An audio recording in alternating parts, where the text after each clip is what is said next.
दोस्तों नमस्कार। मैं श्यामनाथ यादव मिटकलवादी। जैसा कि आज के समय एक समाचार चल रहा है सोशल मीडिया पर कि सोनम वांगचुक जो पर्यावरणविद लद्दाख के हैं, इनकी गिरफ्तारी हो गई है और इस बारे में तमाम समाचार और पोस्ट चल रहे हैं। कुछ पोस्ट और समाचार भी हम आप लोगों को दिखा रहे हैं।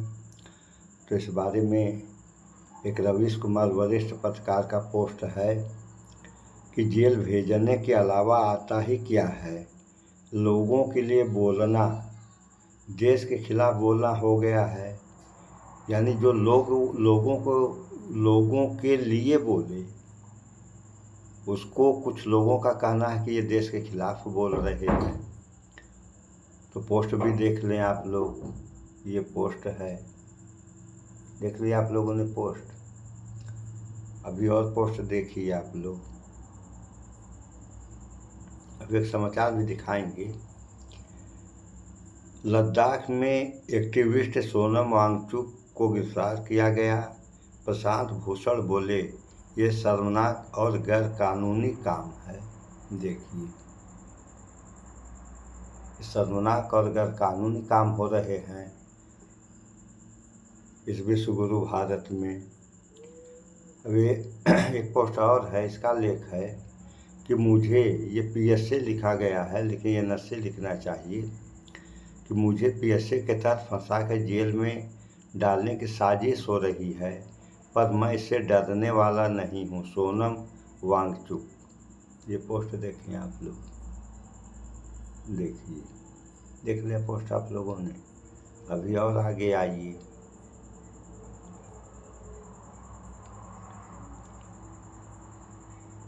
अब ये देखिए, ये पोस्ट है कि लद्दाख में गुस्साए लोगों ने भाजपा दफ्तर में आग लगा दी, पूर्ण राज की मांग कर रहे लोग। ये भी देखें पोस्ट आप लोग, देखिए, भाजपा के दफ्तर फूंक दिया गया। आखिर क्यों फूंका गया, ये तो सोचने वाली बात है। ऐसे तो कोई फूंकेगा नहीं। और अभी आगे देखिए आप लोग। अब देखिए,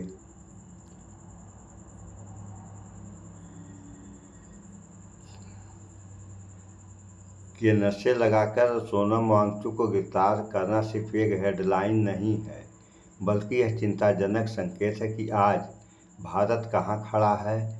ये कहना है मनोज झा सांसद हैं। ये भी देखें आप लोग, देखिए। अभी इस पर एक समाचार भी दिखाएंगे आप लोगों को।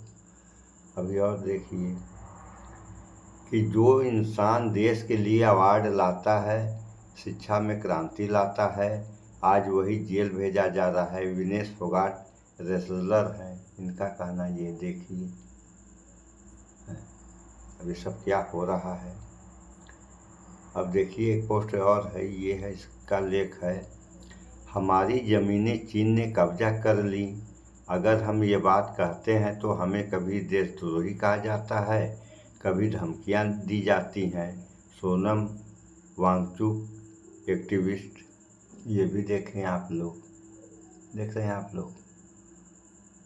तो सच्चाई कहाँ तक किसकी बात में है, ये तो समय बताएगा। लेकिन फिलहाल इस पर थोड़ा सा आप लोग एक समाचार भी देख लें, उसके बाद फिर बात होगी। क्या बात होगी। सामाजिक कार्यकर्ता, वैज्ञानिक, शिक्षक और न जाने कितनी काबिलियत अपने भीतर समेटने वाले सोनम वांगचुक को मोदी शाह की पुलिस ने गिरफ्तार कर लिया है। देश और दुनिया से जिस व्यक्ति को रेमन मैग्सेसे पुरस्कार मिला, रोलेक्स अवार्ड मिला और लगभग 30 पुरस्कारों से सम्मानित किया गया, जिसे दुनिया के 8 विश्वविद्यालयों ने डॉक्टरेट की उपाधि दी, जिसने पूरी दुनिया में भारत का नाम रोशन किया, जो भारत के ज्ञान को एक्सपोर्ट करने के मामले में झंडा गाड़ता रहा, उस सोनम वांगचुक को, ऐसे वैज्ञानिक को नाले की गैस से चाय बनाने वालों की पुलिस ने गिरफ्तार कर लिया। अभी 2 दिन पहले ही लेह में हिंसा हुई। ये हिंसा क्यों भड़की? जो लोग पिछले कई साल से गांधीवादी तरीके से आंदोलन कर रहे हैं, अपनी बात मनवाने की कोशिश कर रहे हैं, उनके बीच इतनी नाराजगी क्यों हो गई, वो भी देखेंगे।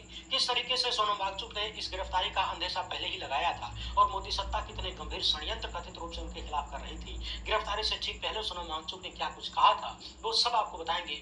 बात ये भी करेंगे कि जो मुल्क अपने ऐसे जिम्मेदार नागरिक को गिरफ्तार करता हो, उसे विनाशकाली विपरीत बुद्धि न कहें तो क्या कहें। क्या ये सेठों के दबाव में हो रहा है, क्या अपनी कुर्सी बचाने के चक्कर में सब कुछ दांव पर लगाने का कार्यक्रम चल रहा है? और सबसे बड़ा सवाल ये कि अभी जो सोनम वांगचुक और लेह के लोगों के साथ किया जा रहा है, ये किसी के साथ भी हो सकता है, आपके साथ भी हो सकता है और तुरंत हो सकता है। बस आपको करना इतना होगा कि आप भाजपा को उनके वादे याद दिला दीजिए। मोदी साहब को याद दिलाइए कि 10 साल पहले वो क्या कहते थे। सोनम वांगचुक और लेह के लद्दाख के लोग भी यही तो कर रहे हैं। भाजपा से कह रहे हैं कि पिछले चुनाव में आपने जो वादा किया था और हमसे वोट लिया था, वही वादा पूरा कर दीजिए। और बदले में क्या मिल रहा है? गिरफ्तारी, लाठीचार्ज। लेह लद्दाख के क्षेत्र में मुस्लिम और बौद्ध आबादी है। पहले इन्हें आपस में धार्मिक आधार पर भी लड़ाने की कोशिश हुई, मगर बहुत जल्द ये लोग समझ गए कि हमें लड़ा के बारी बारी से दोनों के अधिकारों को छीनने की कोशिश हो रही है। और अब सब एकजुट होकर लद्दाख के अधिकारों के लिए आवाज उठाना शुरू किए तो सत्ता का दमन खुलकर सामने आ गया। सबसे पहले ये जानिए कि साल 2019 में जब अनुच्छेद 370 में बदलाव हुआ तो लद्दाख के लोगों और सोनम वांगचुक ने उसका स्वागत किया और खुशी मनाई। मगर धीरे धीरे इन लोगों को पता चला कि यूनियन टेरिटरी बनाने के साथ जो वादे किए गए वो सब जुमला निकला। सामने से कुछ और, पीछे से कुछ और। सवाल ये भी है कि भीतर ही भीतर कहीं सेठों को लाभ पहुंचाने की ये सारी प्रक्रिया तो नहीं चल रही है। इसी डर से इन लोगों ने अपने अधिकार मांगने शुरू किए। कहा कि हमें 6 शेड्यूल में शामिल कराया जाए, जो कि बीजेपी ने खुद वादा किया था। तो अब मामला बिगड़ गया है। इससे पहले भी सोनम वांगचुक 4 बार प्रदर्शन कर चुके हैं, भूख हड़ताल करते हैं, खुद को सजा देते हैं, शांति प्रिय तरीके से बैठकर अपनी बात रखते हैं। बेहद साइंटिफिक व्यक्ति हैं। पैदल मार्च करते हुए दिल्ली तक पहुंचे थे, वहां भी उन्हें गिरफ्तारी का सामना करना पड़ा। बहुत सारी चीजें हुई, मगर एक बार फिर से उन्होंने 35 दिन के अनशन का ऐलान किया था। लेकिन पिछले कुछ दिनों से जब से उनके अनशन पर खूब ज्यादा चर्चा होने लगी तो गोदी मीडिया से लेकर तमाम नफरती चिंटू और आईटी सेल के लोगों को लगा कि अब तो कुछ करना पड़ेगा। आदेश आया झूठ फैलाने के लिए, और आप तो जानते ही हैं जो भी अपना हक मांगता है उसे देशद्रोही कह दिया जाता है। तो कुछ वैसा ही माहौल बनाने का प्रयास किया जा रहा है और इस प्रयास में गोदी मीडिया ने और यहाँ तक कि मोदी शाह की जांच एजेंसियों ने भी कथित रूप से अपनी मूर्खता की सारी हदें पार कर दी। टीएमसी सांसद साकेत गोखले ने ये जो डॉक्यूमेंट शेयर किया है, इसी तरह ध्यान से देखिए। चूंकि सोनम वांगचुक वैज्ञानिक है तो वो लोगों को आत्मनिर्भर बनने के यानी देशों को अपनी जरूरतें खुद से पूरी करने की नसीहत देते हैं, ज्ञान देते हैं और अपनी खोज यानी वो जो आविष्कार करते हैं उसे एक तरह से बेचते हैं। उनके आविष्कार दुनिया के कई देशों को पसंद आए। उन लोगों ने सोनम वांगचुक से मदद ली और बदले में पैसे दिए। इसमें माइग्रेशन से लेकर climate change, global warming, food security and sovereignty जैसे शब्द लिखे हैं। ऑर्गेनिक फार्मिंग भी लिखा हुआ है। तो यहाँ बात है फूड सिक्योरिटी और सॉवरेनिटी यानी भोजन की सुरक्षा और स्वायत्तता की। मगर कथित रूप से मोदी सत्ता की एजेंसियों ने इसे देश की सुरक्षा और स्वायत्तता से जोड़ दिया और हवा बनाने में लगे हुए हैं। बाकी सेठों का यहाँ क्या लेना देना हो सकता है? साल 2019 की इस खबर को एक नजर देख लीजिए।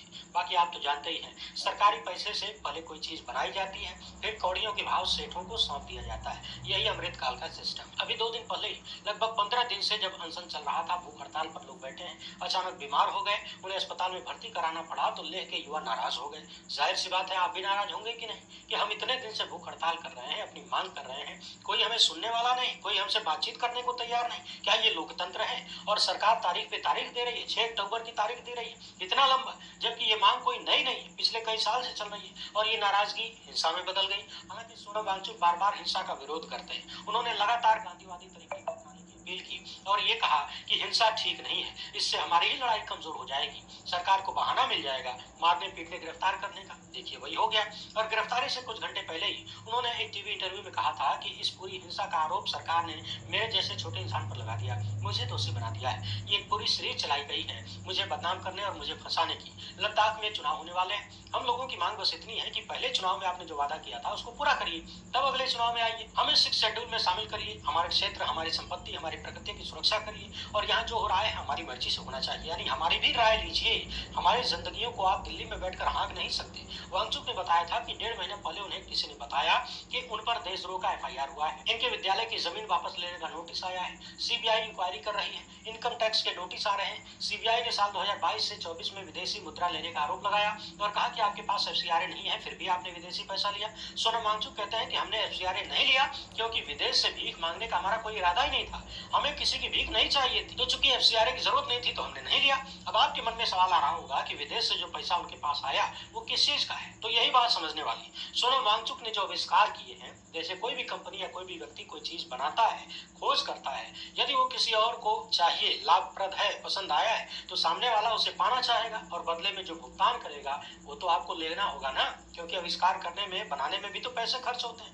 अब सोनम वांगचुक का जो ज्ञान है, जैसे पैसिव सोलर हीटेड बिल्डिंग्स को लेकर और भी बहुत सारी चीजें हैं जो उन्होंने लद्दाख के लोगों के लिए बनाया, इंडियन आर्मी के लिए भी बनाया है। जब विदेशों में उनकी मांग हुई, विदेशियों ने खरीदा तो बदले में कीमत चुकाई। सोनम वांगचुक बताते हैं कि यूनाइटेड नेशंस अफगानिस्तान के लिए इनके बनाई हुई चीजें यानी इनका ज्ञान लेना चाहता था और उस ज्ञान के बदले में यूएन ने सोनम वांगचुक को पैसे दिए और वो भी करोड़ों में नहीं, थोड़ा सा अमाउंट है। इसी तरह से इन लोगों ने आर्टिफिशियल ग्लेशियर जैसी चीजें बनाई जिसे स्विट्जरलैंड की किसी यूनिवर्सिटी और इटली की किसी संस्था ने लेना चाहा। अब जब आप कुछ खरीदना चाहते हैं तो बदले में पैसा देते हैं।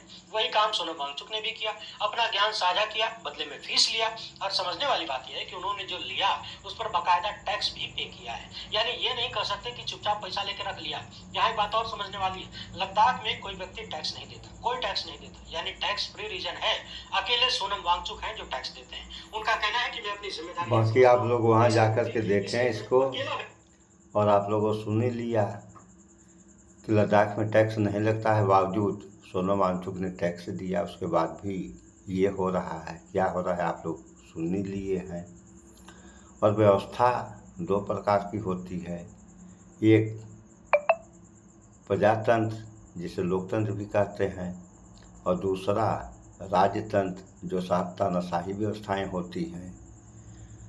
तो इस मामले में हमारा ये कहना है कि अगर व्यवस्था लोकतंत्र के खिलाफ गई किसी भी देश की, इसी देश की बात नहीं है, ये पूरी दुनिया पे बात लागू होती है कि अगर व्यवस्था लोकतंत्र के खिलाफ गई तो राजतंत्र में परिवर्तित हो जाएगी, और अगर राजतंत्र में परिवर्तित हो गई तो हाँ, तानाशाही हुकूमत लागू होगी। अगर ऐसा हुआ किसी भी देश में, बात तो खासतौर से यहीं की हो रही है, लेकिन यह बात सारे देशों पर लागू होती है कि किसी भी देश में अगर लोकतंत्र के खिलाफ व्यवस्था गई तो उस देश और जनता का क्या होगा, इन सब बातों पर विचार कौन करेगा।